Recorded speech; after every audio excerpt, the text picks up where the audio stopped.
How to delete stickers on Snapchat. Hi guys, in this video I'm going to show you step by step that how you can delete stickers on Snapchat. So let's dive in.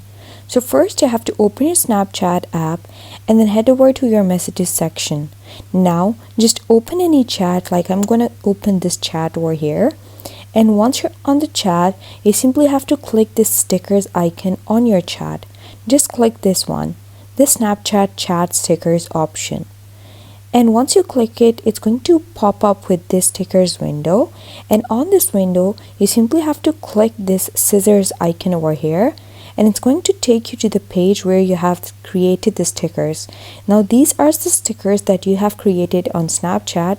And now if you want to delete a sticker, just simply hold the sticker and then leave it, and then it's going to pop up with this window and it is going to have this option of delete. You simply have to click delete on this window and it's going to delete the sticker.